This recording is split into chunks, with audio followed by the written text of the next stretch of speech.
दोस्तों, भोले भंडारी। आज दिनांक 7 अप्रैल 2024 है। आज की देववाणी, जनवाणी, मंगलवाणी।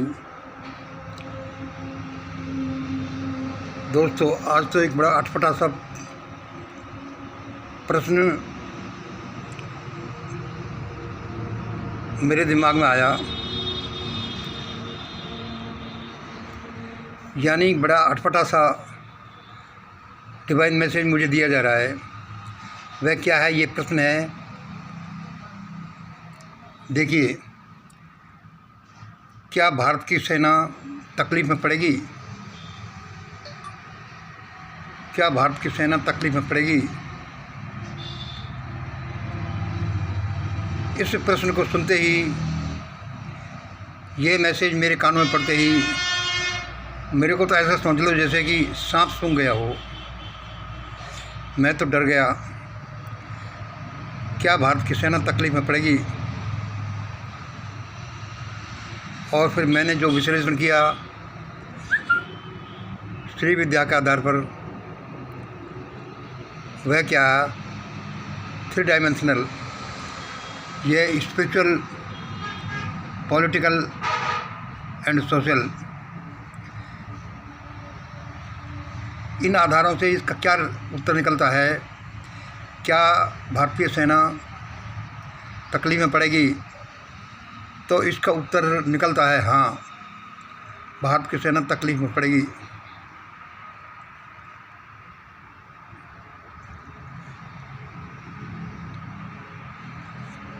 फिर प्रश्न ये है कि इसका आधार क्या है, कि भाई ऐसा क्यों होगा, तुम ये सब क्यों कहते हो? उसके जो 3 उत्तर हैं, तीनों ही ये जवाब देते हैं। क्या? 1, 2, 3। एक स्पिरिचुअल, भाई 1 नंबर स्पिरिचुअल क्या है कि मुझे ईश्वर ने ऐसा बोला है कि ऐसा होगा। जो मैं कहता हूँ डिवाइन मैसेज आया है, वह मुझे ईश्वर ने ऐसा बोला है कि ऐसा ही होगा मंगल। 2 नंबर क्या है कि ये पॉलिटिकल है। वह क्या कहता है? एक बहुत बड़ा नेता पदाधिकारी ऐसा बोलता है। एक बहुत बड़ा नेता पदाधिकारी ऐसा बोलता है। 3 नंबर ये क्या? सोशल है। सोशल मीन्स ये सारा सामाजिक, आर्थिक, धार्मिक, राजनीतिक सारा ताना बाना इसमें आ जाता है। यानी देश की हालतें ये बोलती हैं कि ऐसा हो जाए, ऐसा होगा, ईश्वर करे ऐसा न हो। क्या भारत की सेना तकलीफ में पड़ेगी? उत्तर है हाँ। आधार है उसका यह है ट्रायंगल, यह श्री विद्या।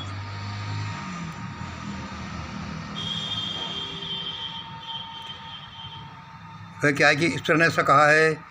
एक बहुत बड़ा नेता पदाधिकारी ऐसा बोलता है। देश की सामाजिक, यानी सामाजिक, धार्मिक, राजनीतिक, आर्थिक हालतें ऐसा बोलती हैं। अब हम इनका थोड़ा सा विश्लेषण करें।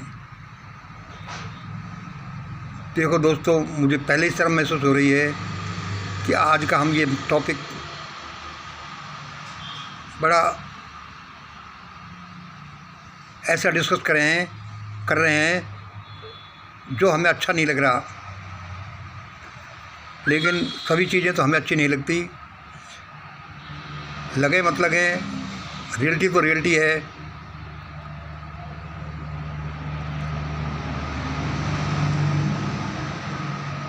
इसमें ये एक नंबर जो है, मुझे ईश्वर ने ऐसा कहा है, वो डिवाइन मैसेज के रूप में है कि ये समाचार उसने मुझे दिया। दूसरे पॉलिटिकल है, जो बहुत बड़ा नेता पदाधिकारी ऐसा बोलता है।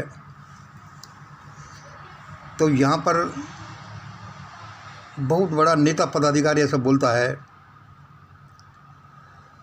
वह इतनी झूठ बोलता है इतनी सफाई के साथ, इतनी बेशर्मी के साथ, उससे सीधे ही ये रिजल्ट निकलता है। इतने भ्रष्टाचार के साथ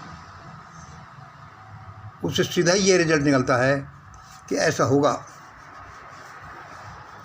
क्यों कि जब जब जब सिविल फील्ड में दुनिया की यह हालत है, यह हालत करा दी, सबके सामने करा दी, देश के संसाधनों के साथ कैसी लूट हो रही है, बेशर्मी के साथ, झूठ के साथ और बिना किसी डर के साथ जो ऐसा हो रहा है, तो मिलिट्री में क्या हो रहा होगा, वहाँ की बातें तो बाहर आ भी नहीं पाती और लोग ज़्यादा शर्म के मारे बोलते भी नहीं हैं। मिलिट्री के मैटर्स इस तरह से ओपनली डिस्कस नहीं होते जैसे कि अपने इलेक्टोरल बॉन्ड का हुआ या ईवीएम का हुआ या कोई इस तरह से हुआ। लोग सब चाहते हैं और सचाना भी शायद नहीं है, शायद सही है, क्योंकि हम उनके बारे में ऐसे खुल्लम खुल्ला नहीं बोल सकते और नहीं बोलना चाहिए।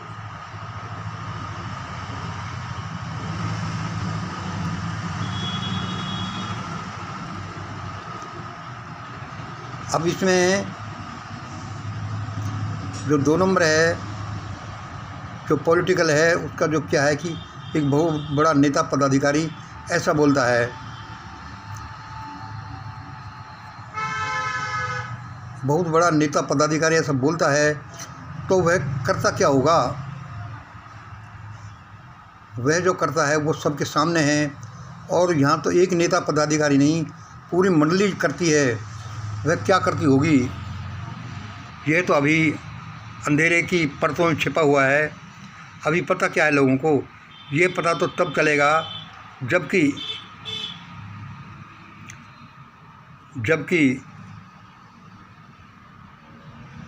कोई परिवर्तन होने के बाद में इसकी इंक्वायरी होंगी कि ये क्या क्या घोटाले हुए हैं।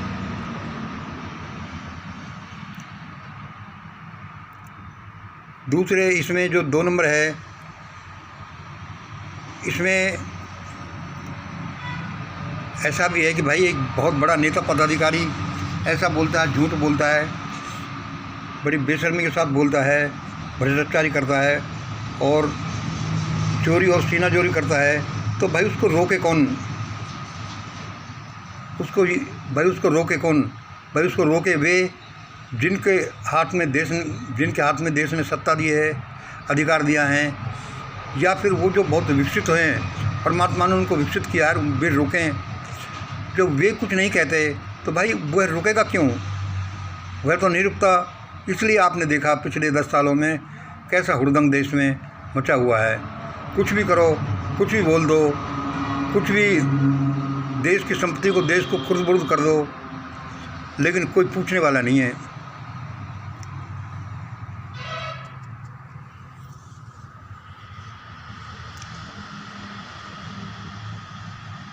पॉलिटिकल लीडर्स पर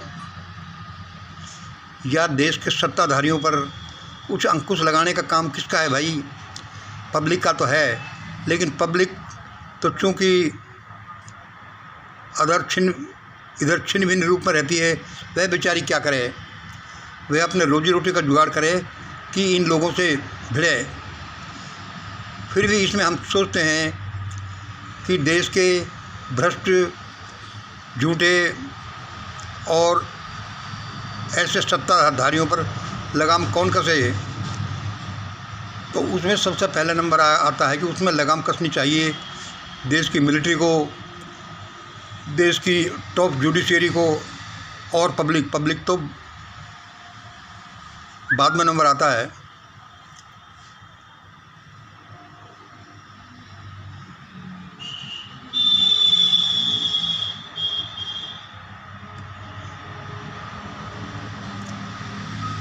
अब देश की जुडिशरी को जो हम देखते हैं, भाई वो बड़ा अच्छा CJI है, वो ऐसा है वैसा है, लेकिन सही पूछा जाए तो हमारी जुडिशरी कुछ नहीं कर रही है। कैसे ही लूटो, कुछ भी करो, क्योंकि वे खुद भी ऐसे ही सिस्टम से आए हैं, उनका जन्म हुआ है कि वो चाहते हैं कि इस सिस्टम को ज़्यादा छेड़ना बेकार है।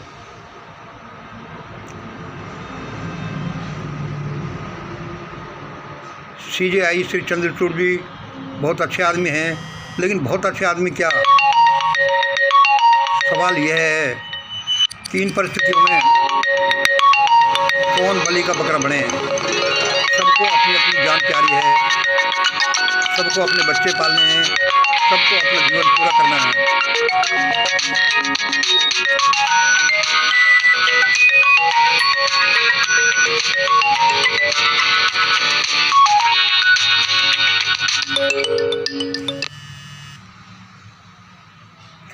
कभी कभी मैं सोचता हूँ कि मंगल, हम तो छोटे छोटे से आदमी, फ्रॉम हैंड्स टू माउथ आदमी, फिर भी हम लोग इनको इतना कठोर कठोर बोल देते हैं। लेकिन ये बड़े बड़े अफसर, बड़े बड़े दिग्गज लोग, जिनको भगवान ने इतनी शक्तियाँ दी हैं, इतना स्टेटस दिया है, संविधान ने जो इनको पावर्स दी हैं, लेकिन ये कुछ भी नहीं कहते कि भाई थोड़ा बहुत कम झूठ बोला करो, थोड़ा बहुत कम भ्रष्टाचार किया करो, ऐसा मत करो, ऐसा मत करो। तो मैं समझता हूँ कि इसमें एक बड़ा कारण जो ये कि क्या सेना तकलीफ़ में पड़ेगी, इसका कारण इसका कारण ये भी है कि सेना क्यों तकलीफ़ में पड़ेगी, क्योंकि सेना भी क्या करती है, मतलब वह अभी अपना काम चला रही है। कोई भ्रष्टाचार करे तो करे, कोई झूठ बोले तो बोले, कोई बेशर्मी दिखाए तो दिखाए, कोई कुछ भी करे तो करे, उसको क्या मतलब है। जबकि उन सेना के बड़े पदाधिकारियों को यह हिम्मत दिखानी चाहिए, देश के सामने ये गट्स दिखाने चाहिए कि भाई ऐसा मत करो, ये तो गलत बात है।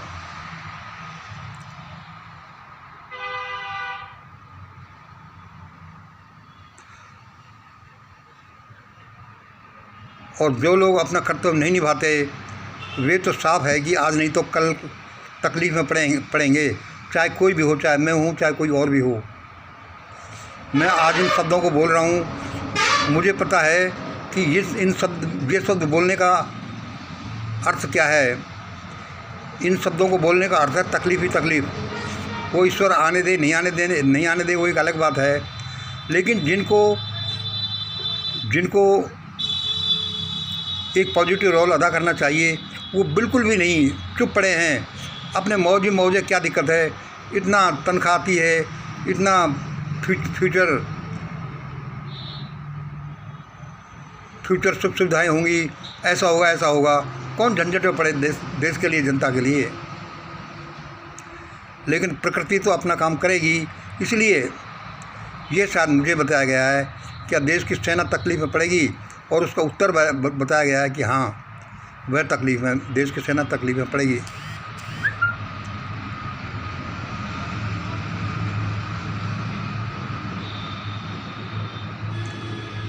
इसके साथ साथ हम थोड़ा ये भी डिस्कस करते हैं कि क्या लोकसभा के 2024 के चुनाव सने सने हो जाएंगे। तो इस रेफरेंस में ये भी निकलता है कि लोकसभा 2024 के चुनाव सने सने तो नहीं हो सकते। क्यों? क्योंकि देश की जनता, हम लोग इस लायक नहीं, हम लोग डेमोक्रेसी के असल में तो लायक नहीं, हम उसका अर्थ नहीं जानते। और जिसके लायक नहीं, जिसका जो एंटरटेनमेंट नहीं होता, वह उसके लिए क्या मिलेगी।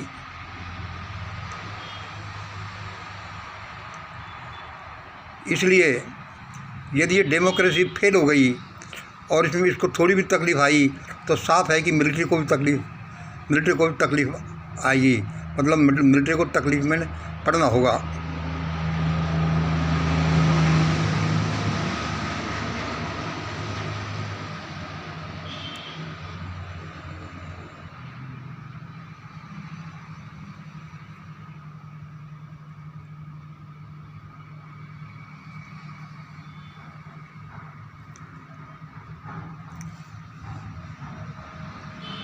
अब जैसा मैंने अभी बोला कि हम लोग असल में तो डेमोक्रेसी के लायक हैं ही नहीं।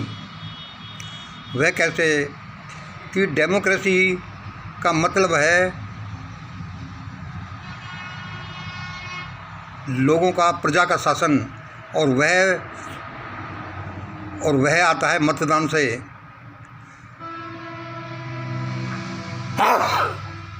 और जो पब्लिक अपने मतदान को सुरक्षित नहीं कर पा रही, वह क्या डेमोक्रेसी के लायक है? वहाँ तो हुड़दंग होगा ही। इसलिए मैं नहीं समझ रहा कि 2024 के चुनाव सने सने हो जाएंगे या ये हो जाने के बाद में देश आराम से सने सने रहेगा। नहीं रह सकता। अब इसका एक ये देखिए, ईवीएम का कितना हल्ला मचा। ईवीएम की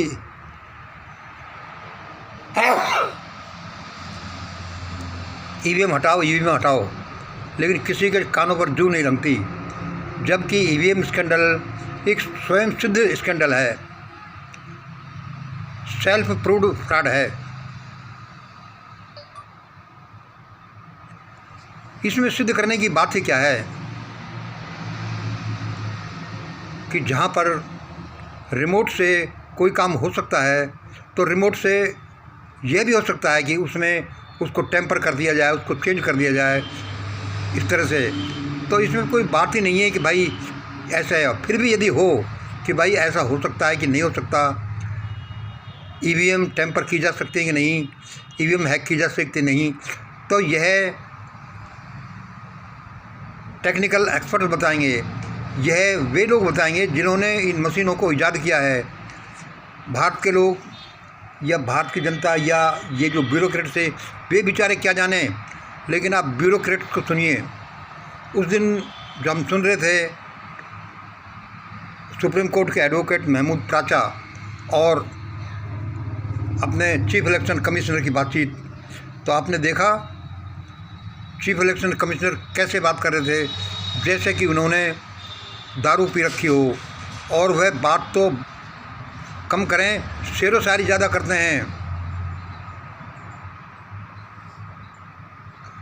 खुद में वफा नहीं और हमको दोष देते हो, ऐसा कुछ कह रहे थे। अब उनको यह पूछा जाए कि भाई ये चीफ इलेक्शन कमिश्नर, मान लिया तुम आईएएस ऑफिसर हो, बड़े प्रिविलेज्ड ग्रुप हो, अच्छा जीवन तुम्हें भगवान ने दिया है, लेकिन तुम ये बताओ तुम ईवीएम के बारे में जानते ही क्या हो? ईवीएम के बारे में तो टेक्निकल एक्सपर्ट जानेंगे, वे बताएंगे। तो क्या देश की जनता या फिर जितना हो हल्ला मचा है, चाहे सही हो या झूठ हो, तो ये तो टेक्निकल एक्सपर्ट्स की रिपोर्ट लेनी मांगती है। उन लोगों की रिपोर्ट लेनी मांगती है जिन्होंने इस ईवीएम को ईजाद किया है। तो उनका तो आप लेते नहीं और ये कहते हैं कि ये नॉन हैकेबल है या इसको टेम्पर नहीं किया जा सकता है और ये 100% सेफ है। तो इसका क्या अर्थ है? लेकिन जिस टोन में वो बात कर रहे थे महमूद प्राचा से, सुप्रीम कोर्ट वकील से, या किसी से भी, छोटा नागरिक हो, बड़ा से बड़ा हो, तो मुझे बहुत गुस्सा आया, बहुत कोफ्त हुई कि देखो क्या हो रहा है।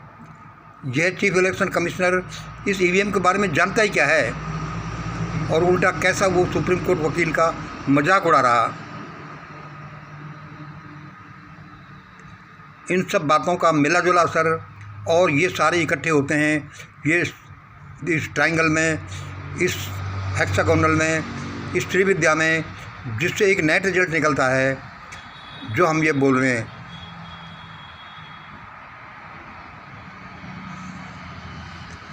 और सेना तकलीफ में पड़ती है या कोई काम होता है, ये समझ लो कि पब्लिक तो तकलीफ़ में है ही, इसलिए सारे लोग ही मुझे लगता है कि तकलीफ़ में पड़ेंगे, क्योंकि हम लोग तकलीफ़ लायक हैं।